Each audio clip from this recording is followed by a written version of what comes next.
Pouco tempo. Boa noite, boa noite, boa noite. Já se ajeitou aí, Carlota? Vamos lá. Já fez as pazes com o seu ex-amigo Kainan? Percebeu a falsidade desse cara? Pessoal, o nosso alvo aqui é a segunda lei da termodinâmica. Eu acredito que semana que vem é a nossa última aula, né? Semana. Aí, ó, olha que coisa interessante. Espera começar a aula para sair. Segunda lei da termodinâmica. Tá? Semana que vem é a nossa última aula e na semana que vem eu vou juntar tudo. Existem vários enunciados para a segunda lei, certo?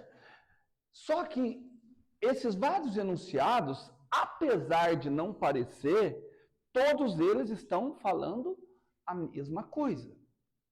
E é essa conexão entre os enunciados que eu vou juntar todas elas na semana que vem. Não, semana que vem na prova não, né? Não, o IFA é na última semana. Só que na última semana vai ser tudo. Tá? A gente faz a prova. É porque eu não gosto, não quero perder uma aula. Eu dou aula semana que vem. Semana que vem é que dia? 16. Aí eu dou aula, eu dou prova na outra semana, aí tipo assim, a prova na segunda, o IFA na quinta. Certo? Pensa que tem turma que tem aula comigo na quarta. Eles fazem prova na quarta e IFA na quinta. Tá bom? Bom, vamos lá. Então, o que nós temos? Os vários enunciados, eu quero que vocês já vão pensando como é que nós vamos fazer o link desses vários enunciados da segunda lei da termodinâmica. Um dos enunciados diz isso daqui, ó. É impossível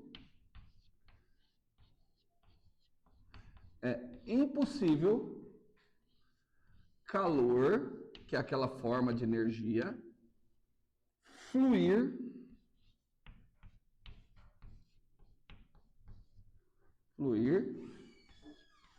da fonte fria para a fonte quente.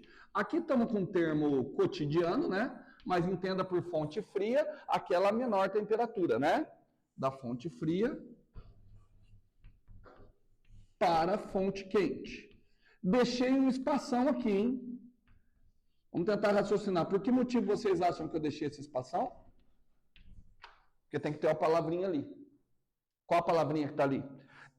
Espontaneamente. Porque assim, se fosse impossível o calor fluir da fonte fria para a fonte quente, não teríamos ar-condicionado, não teríamos refrigerador. Só que esse calor que flui da fonte fria para a fonte quente em refrigeradores, em ar-condicionado, eles são feitos via um trabalho externo, o trabalho de compressão.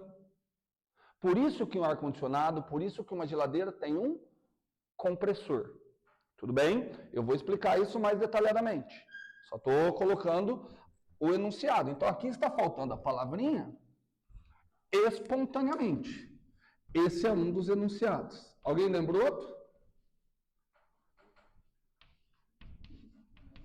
Olha lá, eu deixei espaço e não coube, tá? Esse é um dos enunciados. Qual é o outro? Oi?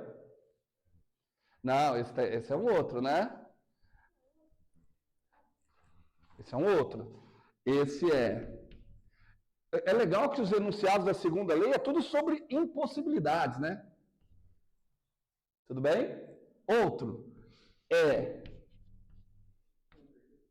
impossível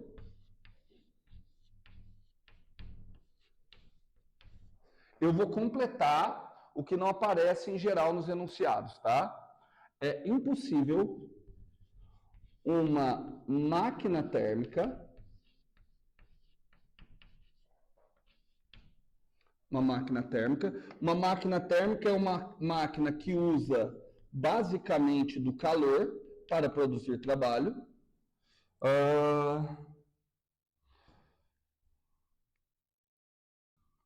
Ciclos.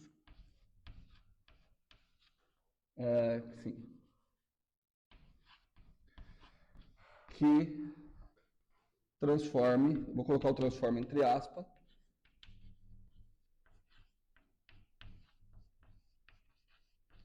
transforme todo calor em trabalho. Novamente, deixei um espacinho, e esse espacinho é por alguma coisa.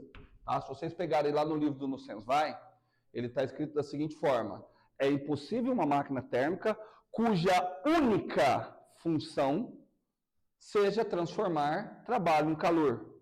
E aí ele argumenta assim, olha, por esse termo, cuja única função, eu tenho que entender que é impossível que a máquina opere em ciclos. Eu, particularmente, se eu vejo esse cuja única função, eu não consigo tirar que está obrigando que ela opere em ciclos. Eu consigo tirar que ela opere em ciclos porque essa é a função de uma máquina térmica. Ela tem que realizar trabalho várias vezes. Então, ela tem que operar em ciclo. Então, eu vou colocar assim, ó, é impossível a existência, né, de uma máquina térmica, eu vou colocar operando em ciclos,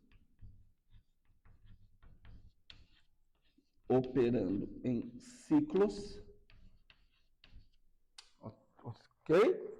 Que transforme todo o calor em trabalho. Tudo bem? Então, esses são os dois enunciados. Valesca, você que é muito sincera quando você não entende as coisas, fala para mim. Você consegue ver que esses dois enunciados estão falando a mesma coisa? Alguém consegue ver que esses enunciados estão falando a mesma coisa? Não. Mas seria um ótimo exercício para a prova, né? Prove que esses dois enunciados falam a mesma coisa.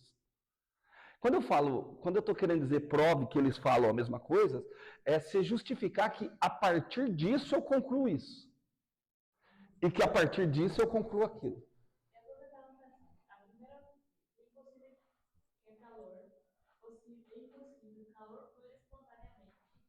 Uma fonte fria para uma fonte quente. Então, eu poderia associar esse espontaneamente impossível e o calor, sim, no trabalho, vai de uma fonte fria para a fonte quente. Espontaneamente, exato. É impossível. Mas aí você não consegue. Mas assim. Agora eu vou pegar no real. Ó, vamos colocar assim, ó. Vamos pegar aqui, ó, uma Não, essa daqui está mais simples. Essa daqui está mais simples porque bate naquilo que a gente estudou lá no começo, né? Eu tenho um corpo quente e tenho um corpo frio. Para onde que o calor... A própria primeira definição que eu dei de calor é essa. Energia que flui de maneira espontânea. A gente tem uma ilustração que vai aparecer muito para vocês. Vou colocar aqui, ó. Vai aparecer muito essa ilustração, que é a ilustração de uma máquina térmica. A ilustração da máquina térmica, ela é isso aqui, ó. Olha só. Ela só não vai mostrar, ela mostra um ciclo só. Tá bom? O que acontece, ó? Aqui eu coloco a fonte quente. Tô até simbolizando pela cor vermelha. Fonte quente significa que ela está numa temperatura maior. Tudo bem? Vou colocar aqui, ó, quente. Quente. Certo? Tudo bem? Aqui estará a fonte fria. Que estará a fonte fria. Então, e aqui eu vou colocar um pequeno pistãozinho, que é esse pistãozinho que vai me indicar a realização de trabalho. Então, o que acontece? Olha só, o calor flui espontaneamente da fonte quente para a fonte fria. Então, uma quantidade de calor irá fluir para cá, que eu vou chamar de Q1. Tudo bem? Parte desse calor será utilizado para a realização de trabalho. Ok? E parte desse calor é cedido para a fonte fria. Isso é a ilustração de uma máquina térmica. Tudo bem? Um refrigerador, como que vocês acham que eu representaria um refrigerador? O contrário o quê? Eu só inverto o sentido das setinhas. Através de um trabalho de compressão. Lembra? No trabalho de compressão, o trabalho é negativo. Então ele forçaria fluir calor da fonte fria para a fonte quente. Tudo bem? Ok? Certo? Cara, só vou dar a dica, que eu vou fazer isso semana que vem. Se eu admitir que isso aqui é verdade, que isso aqui é mentira, né, perdão, se eu admitir essa daqui, que existe uma máquina térmica que transforma todo o calor em trabalho, cara, eu apago essa parte, porque todo o calor vira trabalho. Aí sabe o que eu conecto aqui? Eu conecto um refrigerador aqui. Aí ele faz uma compressão e eu crio um refrigerador perfeito. É daí que eu vou justificar. Eu vou justificar que uma coloca a outra, porque é o seguinte, olha só. Se isso daqui fosse verdade, era possível construir um refrigerador perfeito. Aí eu vou mostrar, se isso daqui for mentira, tá? Se isso daqui for mentira, é possível construir uma máquina térmica perfeita. Então, por conta de casar essas duas coisas, é que a gente fala que as duas são equivalentes. Entretanto, cheguei a comentar na semana passada que essas duas formas que estão escritas ali, por mais que seja uma lei física, Raíssa, e você que não estava na aula passada, ou Carlota, ela é uma lei física muito qualitativa. Ela fala da impossibilidade de coisas. E leis físicas, normalmente, a gente quer coisas quantitativas. Eu quero medir, porque uma lei física é uma lei a partir da qual eu consigo fazer previsões. Então, eu preciso de uma matemática. Eu até consigo falar isso daqui de uma forma matemática mais simples. De que maneira que eu consigo fazer isso? Olha, eu posso, por exemplo, calcular o rendimento de uma máquina térmica, ou a eficiência de uma máquina térmica. A eficiência da máquina térmica é a porcentagem de calor que entrou e que foi convertido em trabalho. Tudo bem? Então, a eficiência de uma máquina térmica é o trabalho dividido por quem? Pelo calor total que entrou. Tudo bem? Só que isso daqui dá para ficar melhor ainda. Porque quem é o trabalho? Como é que eu, olhando para o diagraminha que está aqui, quem é o trabalho? Trabalho é a diferença entre a quantidade de calor que entra e a quantidade de calor que sai. Só que a quantidade de calor que sai é negativa, né? Então vamos tomar cuidado, ó, isso aqui eu vou fazer assim, ó, é Q1 menos o módulo de Q2, pode ser? Para não... Porque na prática a quantidade de calor que sai, a gente convencionou que o calor que sai do sistema a gente vai chamar de um fluxo negativo de calor, tudo bem? Portanto, a eficiência 1 menos módulo de Q2 por Q1. Tudo bem até aí, Raíssa? Separa aqui em duas frações. É Q1 por Q1 menos módulo de Q2 por Q1. Tudo bem? Pergunta tudo que você não pegar aí, tá bom? Tudo bem, gente? Certo? E olha só, aqui pelo menos eu já tenho uma equação matemática que me permite enunciar de uma maneira diferente pelo menos um daqueles dois enunciados. De que maneira que eu posso enunciar um daqueles dois enunciados? Qual deles, aliás? O primeiro ou o segundo? O segundo, né? O que é o segundo? É impossível uma máquina térmica operando em ciclos que transforme todo o calor em trabalho. Traduz isso para mim a partir daquela equação. É impossível uma máquina térmica cujo rendimento seja 1 ou 100%. 100% é 100%. É 1. Tudo bem? Por quê? Vamos ver? Transforme todo o calor em trabalho. Então, se todo o calor foi transformado em trabalho, quer dizer que nenhum calor foi perdido para a fonte fria. Então, quanto que é a quantidade de calor para a fonte fria? 0. Então, é impossível uma máquina que transforme toda a quantidade de calor em trabalho. Lembra, essas leis, a primeira, a segunda, todas as leis da termodinâmica, elas foram primeiro concebidas de maneira empírica. Observou-se muito e chegou a essa conclusão empírica. Cara, era na época da Revolução Industrial. O Einstein mesmo falava, se um dia cair uma bomba no mundo e tudo acabar, qual física que vai sobreviver? A termodinâmica. Por quê? Porque ela foi toda construída em bases empíricas. Tá? Primeiro você descrevia o fenômeno, depois você tentava entender a motivação daquele fenômeno. E a motivação disso vai estar lá em física do estado sólido. Vai aparecer muitas coisas, vocês já devem ter ouvido falar dos fótons, né? Fótons são as partículas de luz. Vocês sabiam que tem as partículas do som? Os fônons. Existem os fônons, né? Que vai explicar muitas coisas, muitas equações da termodinâmica são explicadas a partir dessas pequenas partículas de vibração de onda sonora, os fônons. Tem um monte dessas coisas novas ainda, mas para nós aqui só isso serve. Então qual foi a grande questão? Falei, tá bom, peraí. Eu já sei que a eficiência de uma máquina térmica jamais vai ser 1. Bom, gente, mas eu vou querer trabalhar com máquina térmica com a maior eficiência possível. E aí seria, como é que eu produzo um ciclo operando entre 2 temperaturas, certo? Operando entre 2 temperaturas distintas, como é que eu vou produzir um ciclo que vai me trazer o maior rendimento possível? Presta atenção.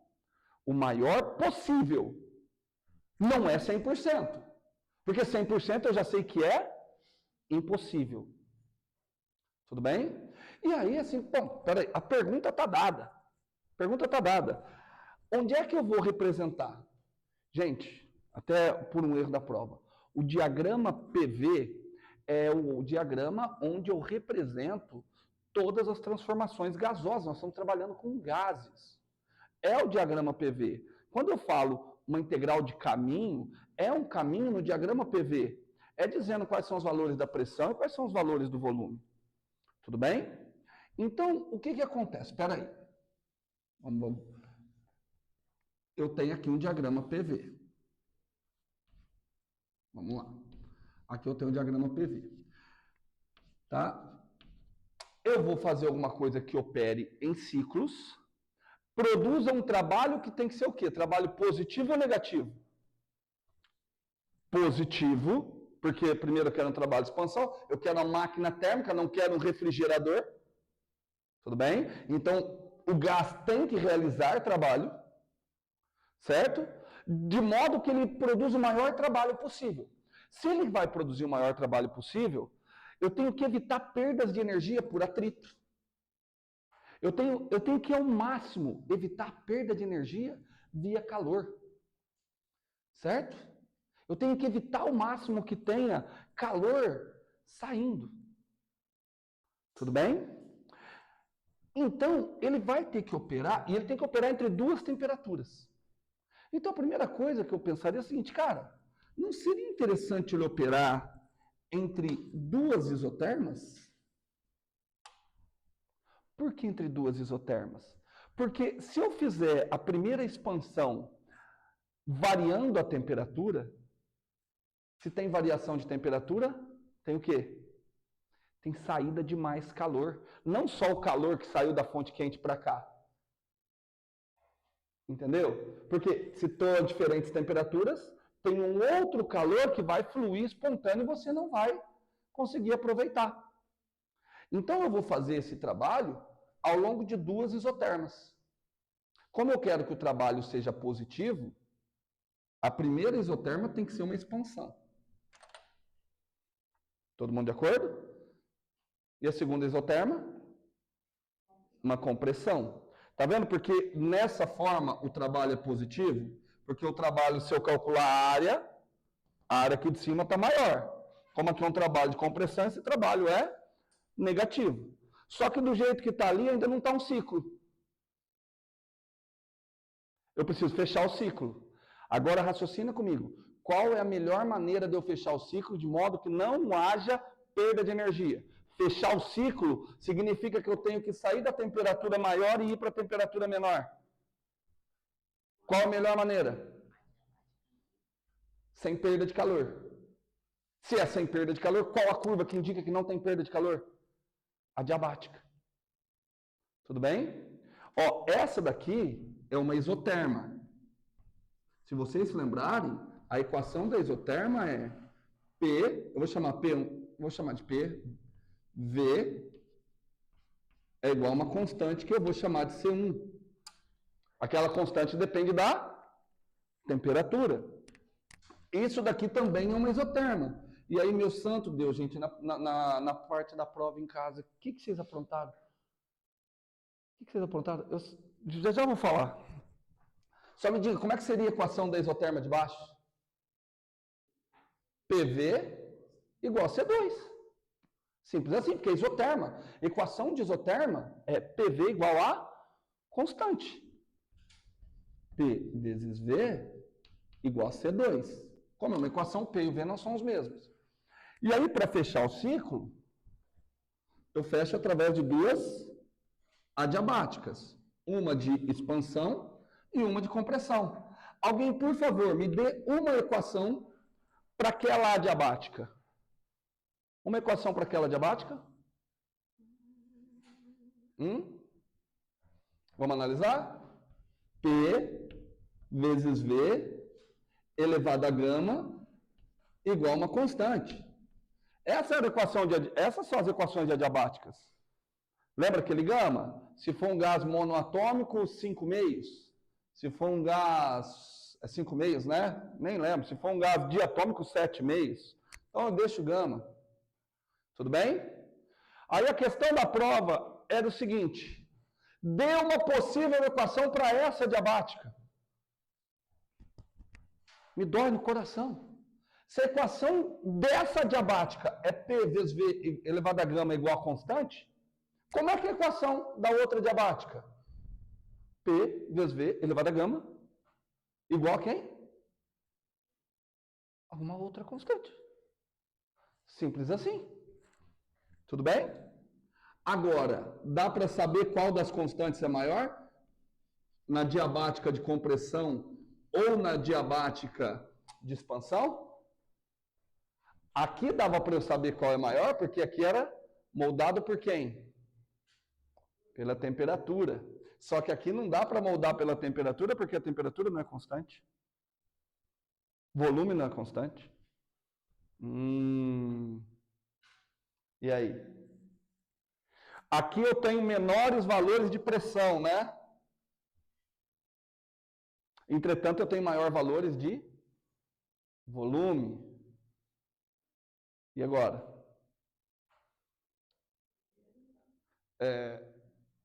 Escrito dessa forma, eu não consigo saber qual é maior. Eu não consigo. Tá? E eu nem pedi para que vocês falassem isso. E teve gente que tentou e argumentou que era por causa da temperatura. Só que como assim temperatura? Não sei a temperatura. Tudo bem? Tamo junto? Pessoal, ó, vamos brincar um pouquinho mais com essa equação adiabática. Vamos brincar um pouquinho mais. Pausa. Vamos fazer uma pausa. Vamos brincar com a adiabática. A diabática, ela vale isso, ó. P vezes V elevado a algum gama igual a uma constante. Vou chamar de C. Que outra equação que eu sei? Se for um gás ideal. Que outra equação que eu conheço? Outra equação que eu conheço é que P vezes V, N, número de moléculas, K vezes T. Será que dá para juntar aquelas duas? Acho que dá para juntar aquelas duas, né? Dá, né? Então vamos lá, então eu vou fazer o seguinte. Eu vou no lugar do P, eu vou colocar que P é V elevado a gama por NKT. Tudo bem?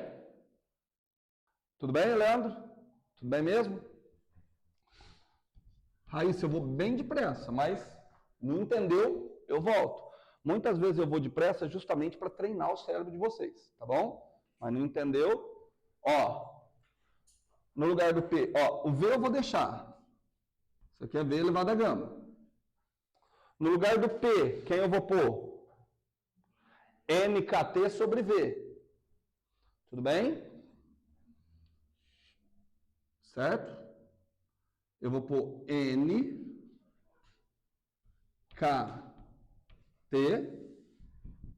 sobre V. Tudo isso é igual a constante. Tudo bem? Tudo bem?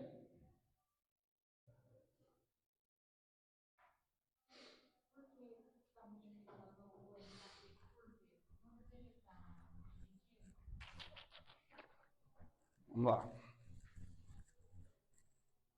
Quem é P? Olhou aqui, quem é o P? P é N, K, T, por V. Concorda comigo?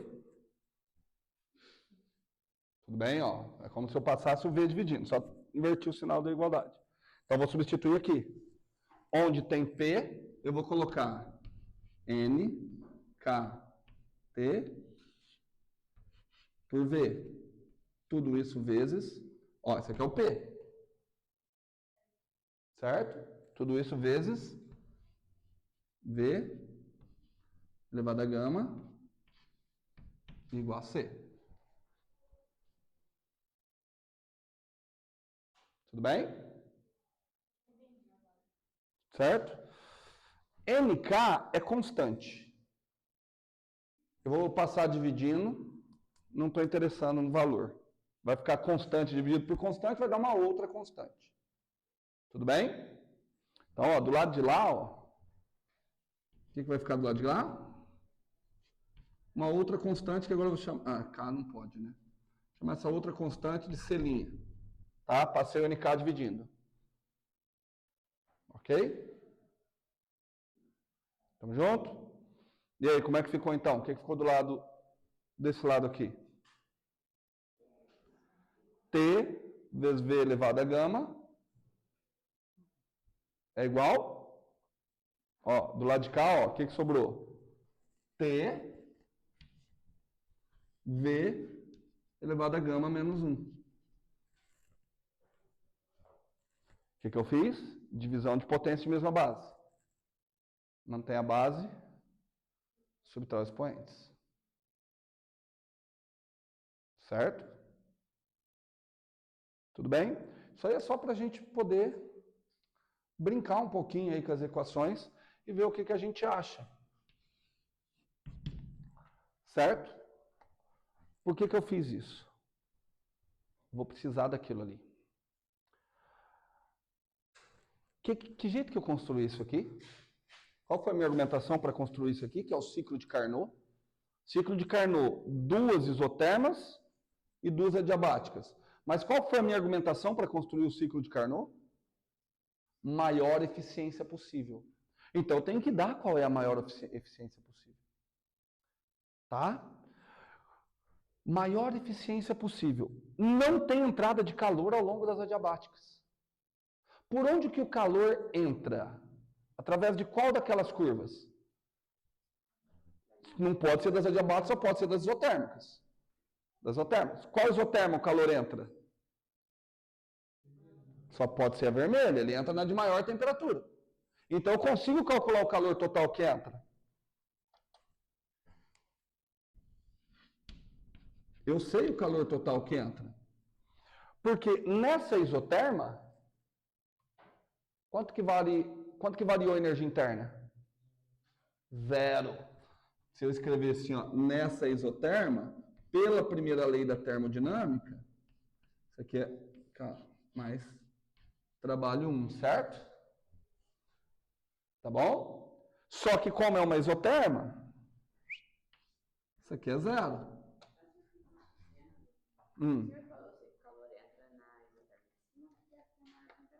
Sim. Mas eu não entendi essa argumentação. A argumentaria que é onde ele expõe. Pode ser. Pode ser.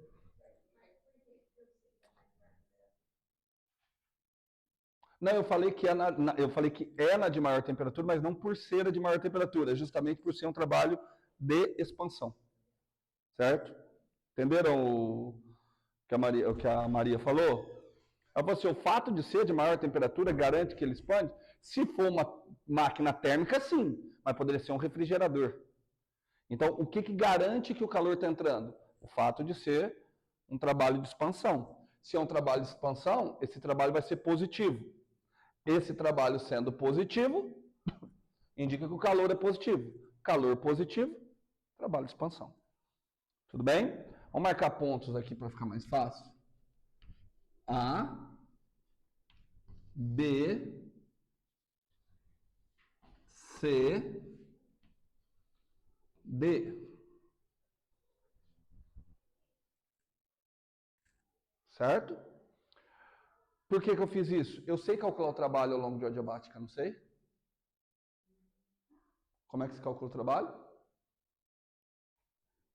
Gente, como é que calcula o trabalho? Perdão, ao longo de uma isoterma.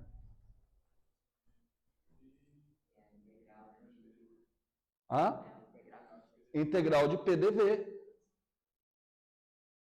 Certo? Integral de PDV. Então, trabalho integral. Não preciso fazer integral de caminho, porque aqui a temperatura é constante. No lugar do P, eu coloco NKT sobre V. Certo?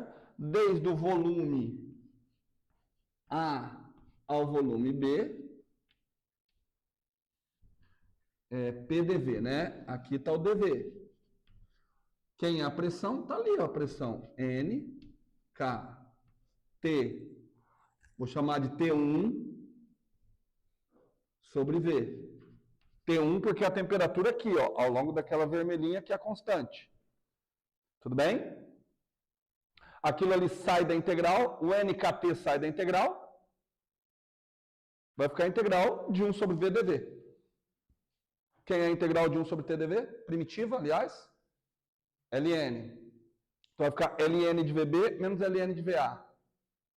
Diferenças de Ln, Ln do quociente. Tudo bem? Então aqui vai ficar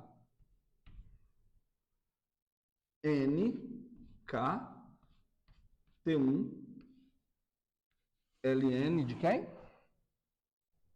VB por VA, né? VB por VA.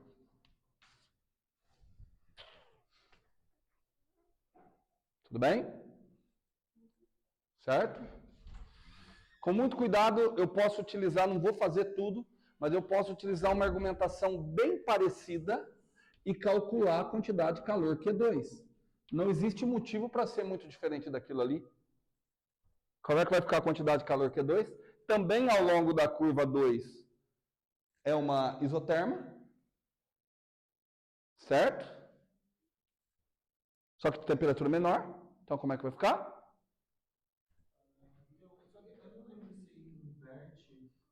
Calma, ótimo. NKT1,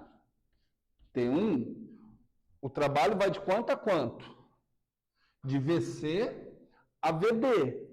Só que se eu fizer o trabalho de VC a VD, VD é menor, não é? Ele já vai dar negativo por si só. Ok? Q2, naturalmente, é positivo ou negativo? Negativo. Só que aqui na equação eu estou pegando módulo. Certo? Então, se eu quiser um módulo, eu tenho que pegar ele como se ele fosse positivo. Então, eu vou ter que fazer ln de VC por VD. Tudo bem? Para eu poder utilizar aquela equação. Se eu calcular só o trabalho mesmo, eu já vou obter ele negativo. Certo? Mas se você quiser também, sem problema. Só não esqueça que se você tratou Q2 aqui, você já está considerando que o Q2 é negativo. Então aqui vem um sinal positivo. Tudo bem? Tem que estar ligado com esse jogo de sinal. Então vai ficar ln. Oi? Não seria? Lógico que seria. ln de quem?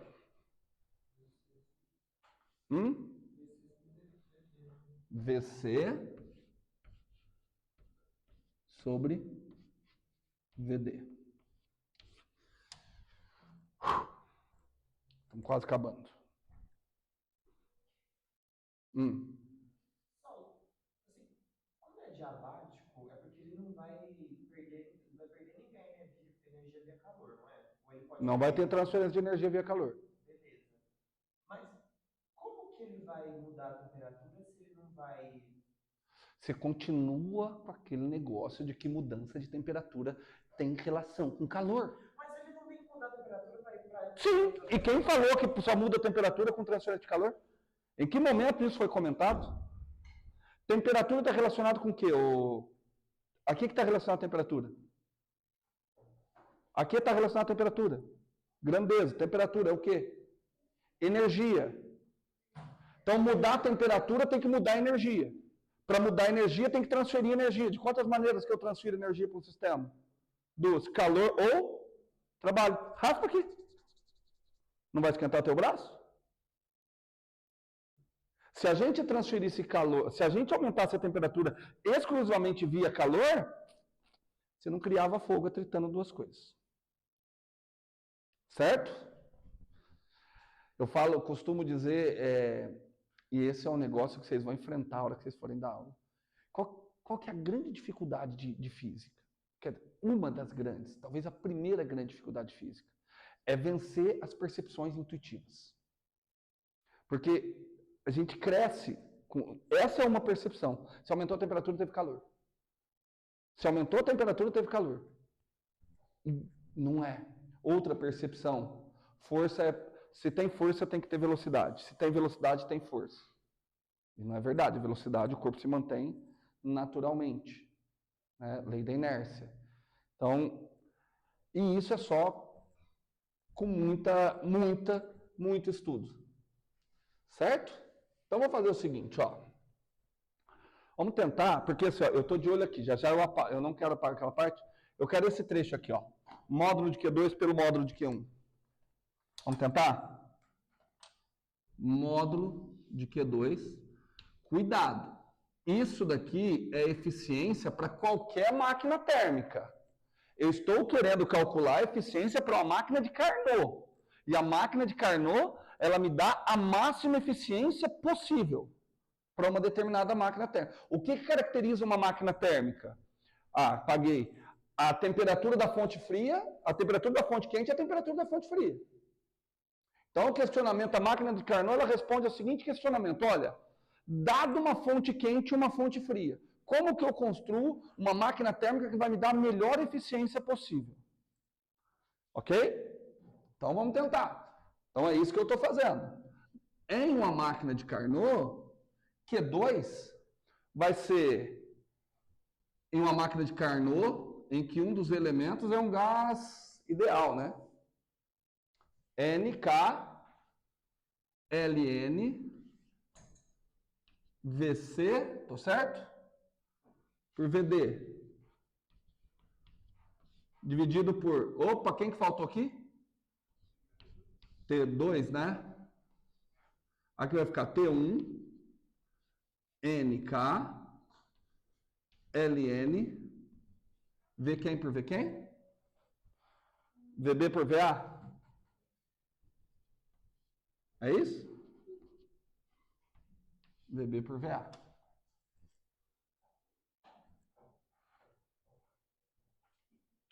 Tamo junto? Já deu uma simplificada aqui para nós, né? Até agora, o que ficou? A parte que vai me dar o rendimento, né? Quer dizer, essa parte que me dá a perda, porcentagem de perda, ela é T2 por T1, que multiplica LN, VC por VD, sobre LN de quem? VB por VA. E agora eu tenho que achar uma relação entre esses dois LNs. Tudo bem? Aí agora é com vocês. Não me dá a relação necessariamente, mas me ajuda aí a ter uma ideia. Como é que eu vou achar essa relação? Quem é a única coisa que pode me fornecer uma relação entre esses volumes? Esses volumes, por exemplo, VC está aqui. Ele está na primeira diabática, na segunda temperatura. E VD? Ele está na segunda diabática, só que ele também está na primeira temperatura. Vamos tentar utilizar essa equação aqui. Vamos tentar utilizar essa equação. Tudo bem? Então vamos lá. Eu não queria apagar, mas vou ter que apagar pelo menos esse. Vamos ver aqui, ó. E aí vocês vão me ajudando. Então vamos lá, ó. Então eu vou escrever a equação da diabática em todos os pontos. Ó. No ponto A. No ponto A, como é que fica? Ah, o ponto A estava aqui em cima, ó, por isso que eu não queria apagar. Como é que fica a equação da diabática no ponto A? Ponto A era a temperatura T1, né? Então ficou T1, que multiplica quem? VA, tô certo? Elevado a gama menos 1. Tudo bem? Quem é que estava na mesma diabática que A? Aquilo ali é igual a uma constante. Quem que estava na mesma diabática que A? O D que estava aqui embaixo. Então, como é que fica? T2, VD, elevado a gama menos 1. Porque isso eu estou na segunda diabática. Ok? O que não está resolvendo nada. Por que não está resolvendo nada? Porque primeiro tem T1, T2 e lascou. Vamos tentar outra. Vamos pegar outra diabática. Outra diabática começa em B. Ponto B está em qual isoterma? T1 ou T2? Opa! Então fica T1, que multiplica VB, elevado a quem? Ah, não é possível que a física se comporta dessa maneira tão linda que eu já acabei de olhar ali. Qual é a outra que tá, qual outro ponto que está na mesma diabática que B? C. Só que C está em qual isotermo?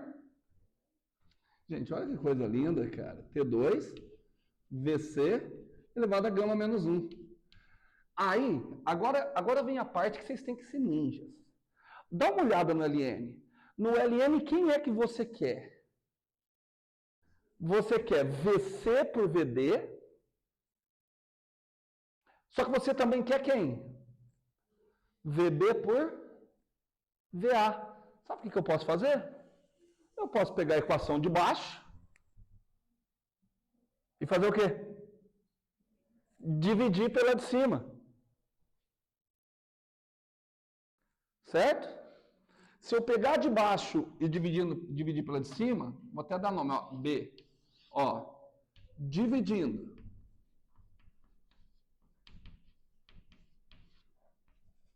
Ó, isso aqui, ó, vou pegar a equação B e dividir pela equação A. Vamos começar do lado de cá. Olha que lindo. Quando eu dividir, o que acontece com o T1? Foi embora. O que vai ficar? VB elevado a gama menos 1 sobre VA elevado a gama menos 1. Igual. E do outro lado? VC elevado a gama menos 1 sobre quem? VB elevado a gama menos 1. Espera aí, todos têm o mesmo expoente, né? É como se eu tirasse a raiz, né? Então, o que acontece? VB por VA é igual a VC por VD. Certo? Tudo bem? Olha que legal. VB por VA é igual a VC por VD. Ah, não ficou bonito desse jeito, não. Não é possível que tenha ficado tão bonito. Se VB por VA é igual a VC por VD, quanto que dá essa divisão aqui? 1. Ó, portanto, para uma máquina de Carnot,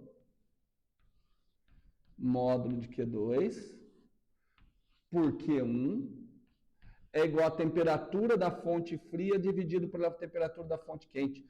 Traduzindo, para uma máquina de Carnot, a eficiência depende exclusivamente de quem? Das temperaturas. Mas isso é só para a máquina de Carnot, cara.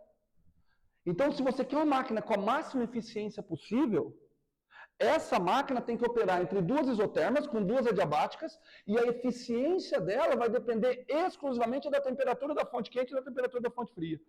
Olha que interessante. Olha que interessante. Não depende do fluido que for utilizado para realizar esse trabalho. Precisa ser um gás ideal. Só que a maioria dos gases vai se comportar como gás ideal. Certo? Gente, você não fica emocionado com uma coisa linda e simples dessa? Eleandro, vou te fazer uma pergunta de todo coração. Deixa de ser burro e presta atenção. Dá outro enunciado para a segunda lei da termodinâmica para mim. Dá outro enunciado agora. Dá outro enunciado. Calma, Leandro, calma. Eu sei que você está nervoso. Mas eu quero outro enunciado. Fala.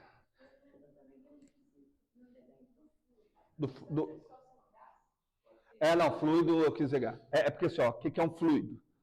Um fluido é qualquer coisa que escoa quando submetido à força tangencial. Gases e líquidos. Tudo bem? Mas eu falei fluido pensando em gás, porque todas as equações foram feitas para gases ideais. Tá certo? Mas muito... olha lá, Leandro. Acompanha aqui comigo. Assim... o que a gente tem? O rendimento máximo... Presta atenção, hein, Leandro? Rendimento máximo possível. Certo, Kainan? Rendimento máximo possível. 1 menos temperatura da fonte fria pela temperatura da fonte quente. Esse é o máximo.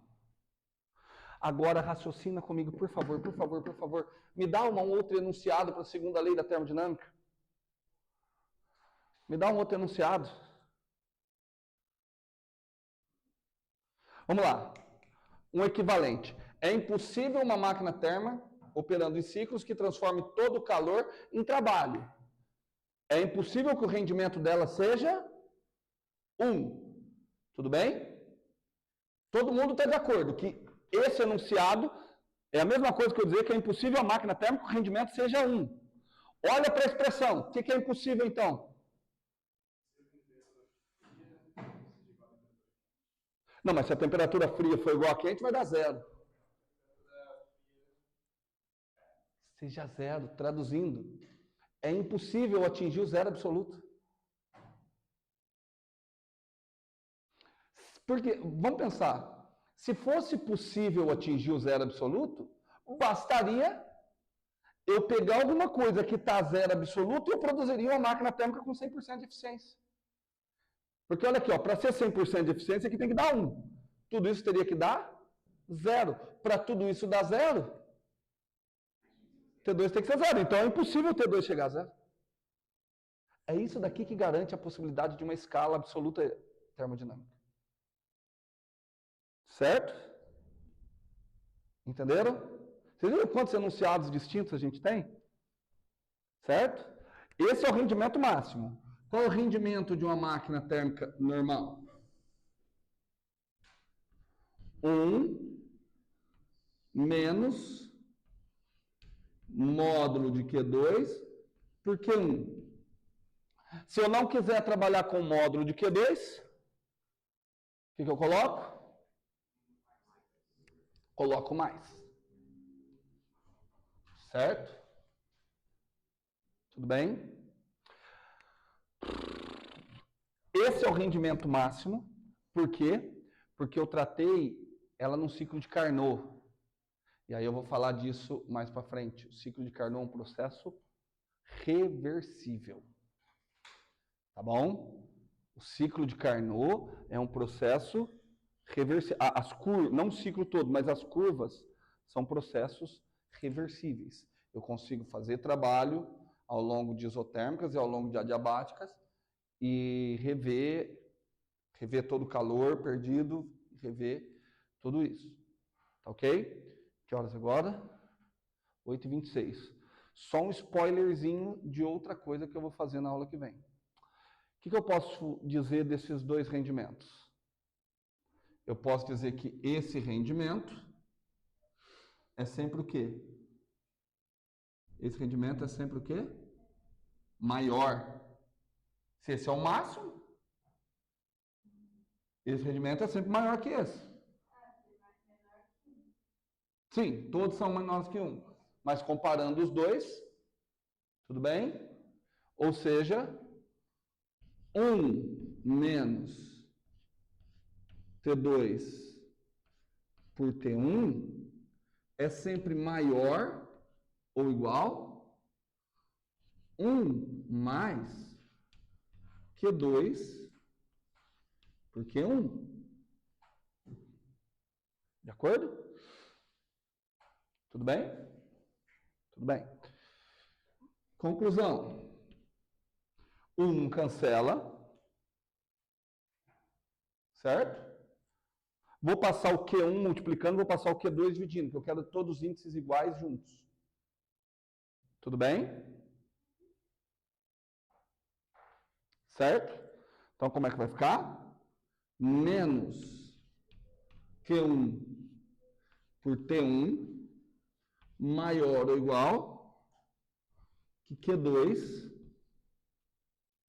por T2. Só que esse Q1 por T1, esse Q2 por T2, era uma grandeza que a gente já tinha dado nome. Que era uma grandeza, ela é uma variável de estado. Que nome que nós demos para essa variável de estado? Entropia, do grego, variação, transformação. É alguma transformação. Então, olha o que a gente chega. Isso daqui é a variação de entropia na expansão. Certo? Porque eu estou com Q1, T1. Aliás, vou escrever de uma maneira melhor. Vou escrever assim, ó. 0 maior ou igual que Q1 por T1, passei para o outro lado, tá? Mais Q2 por T2.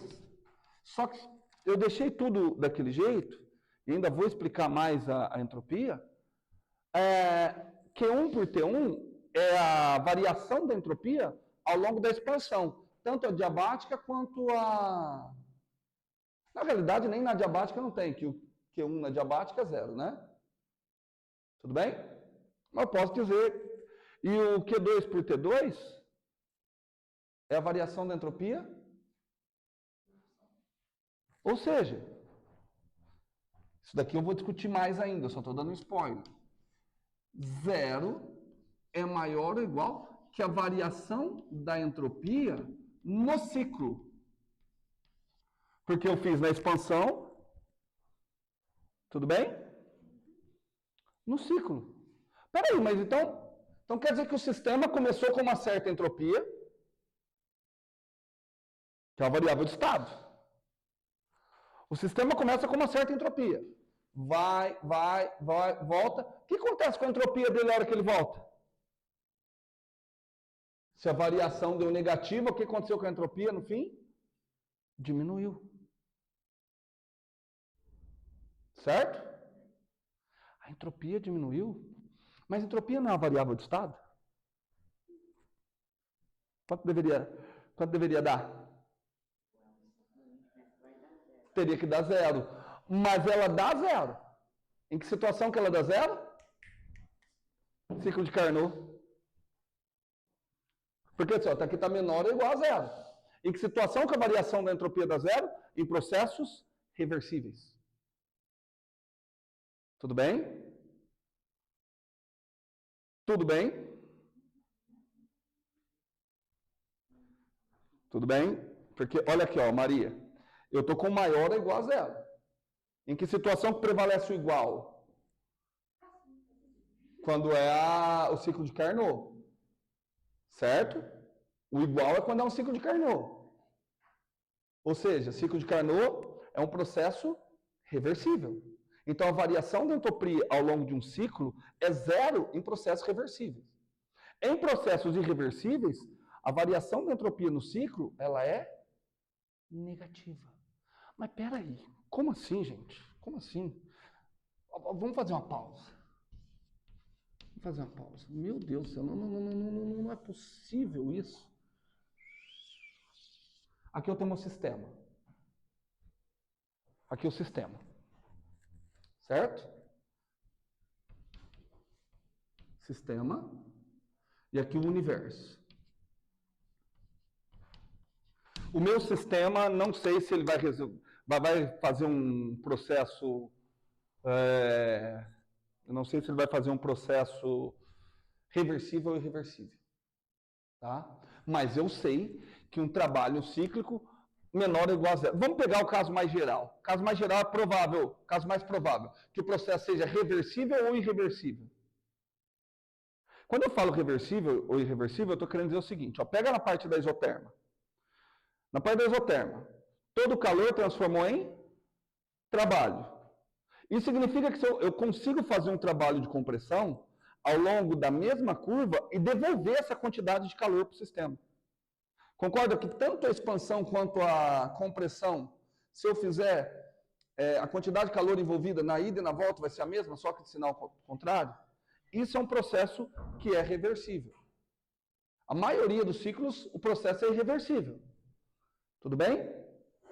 Então, num processo irreversível, o que aconteceu com a entropia do sistema? Ela diminuiu. A entropia do sistema diminui. Mas como a entropia é uma variável de estado, alguma parte tem que ter aumentado. Qual parte da entropia que aumentou? A do universo. Então, as reações espontâneas, elas são sempre no sentido de aumentar a entropia do universo. Entendeu? Então, aqui diminuiu, porque aqui aumentou.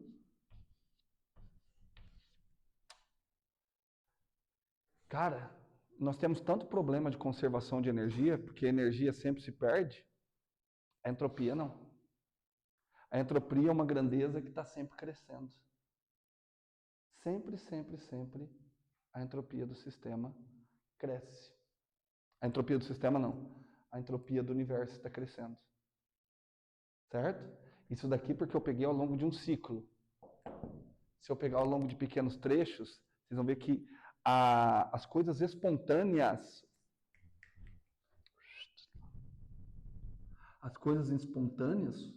ocorrem no sentido de aumentar a entropia. Isso daqui eu vou colocar bem mais, deixar bem mais claro. Por isso que muita gente diz que a entropia é o grau de desordem da matéria.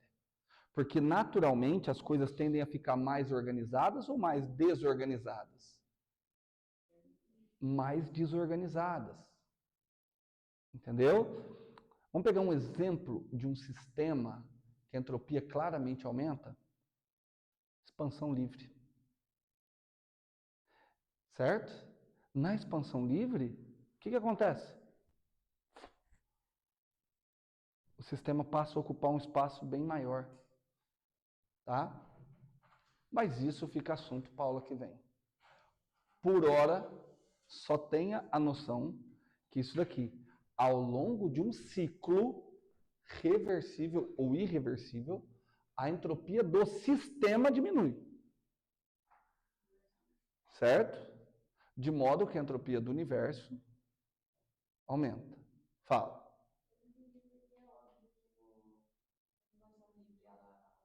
Então, porque nós vamos... Por que eu pedi para vocês pesquisarem sobre expansão livre? Porque realmente não... Eu falei que é óbvio? Não, tá. Então eu não deveria ter falado que é óbvio. É porque o meu é óbvio foi no sentido de se a gente tentar entender a entropia daquela forma ruim, que é o grau de desordem. Na expansão livre, você vê que as moléculas vão ficar mais desorganizadas. Mas, em termos matemáticos, realmente não parece ser tão óbvio, porque o calor é zero, né? Mas a gente vai discutir a questão da entropia. A questão da entropia, aqui, infelizmente, ou felizmente, para muitos, a gente não vai chegar a ver. Seria um curso de termodinâmica mais avançado. Mas a entropia, ela tem a ver com probabilidade.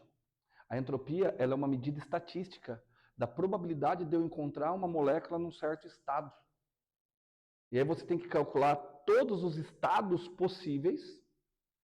E a entropia, só que é interessante que vai aparecer o K, sabe aquele K do NKT? Ele vai aparecer, que tem a ver com a constante de Boltzmann. Vai aparecer um T. E aí muitos dos problemas em física são modelados a partir de você saber que haverá uma maximização da entropia, que a entropia tende a fluir. Ou então você cria outros sistemas, por exemplo, existe uma outra energia que é chamada de energia livre de Gibbs, que ela é energia interna menos o produto temperatura por entropia. Certo?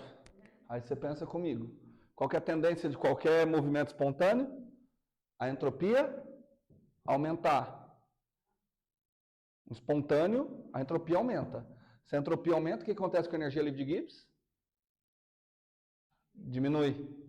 Então você vai, muito química vai usar muito isso, que uma reação tende a ocorrer ou não, se você tendência a diminuir a energia livre de Gibbs. Não. Isso de um gás. Cada sistema você vai ter um cálculo da entropia daquele sistema, só que todos relacionados à probabilidade. Por isso que assim, qual que seria o rumo ideal? Se a gente tivesse num curso de física de licenciatura de 5 anos, e um curso, aí não culpa do curso, mas um curso em que os profissionais da educação, os doutores em ensino de física, para de ficar com essa baboseira de ficar estudando autor e entende que um professor de física tem que saber tanto física quanto um bacharel. Ou melhor, o professor de física tem que saber mais física que um bacharel. Qual seria o rumo? Essa termodinâmica que vocês estão tendo, ela é nível básico para elementar. Aí vocês deveriam ter um segundo curso, que seria o curso de termodinâmica. Nesse curso de termodinâmica, a gente estudaria energia livre de Gibbs, entalpia, que eu só dei trechos para vocês, energia livre de Gibbs, entalpia, energia de Helmholtz, e o cálculo da entropia, algumas situações muito controladas, expansão livre seria uma delas, no qual eu calculo a entropia do sistema através das funções de probabilidade. A evolução disso, mecânica estatística. Aí você vai para mecânica estatística, que aí você vai passar a descrever a partir de funções de probabilidade, a partir de estatística, vai ver qual é a estatística que se encaixa melhor, que a gente tem várias estatísticas. Aqui a gente se baseia nas estatísticas de Boltzmann, mas também tem a estatística de Fermi-Dirac. E aí você ia ver modelando qual é o melhor. Entretanto, aí uma opinião um pouco pesada, deixa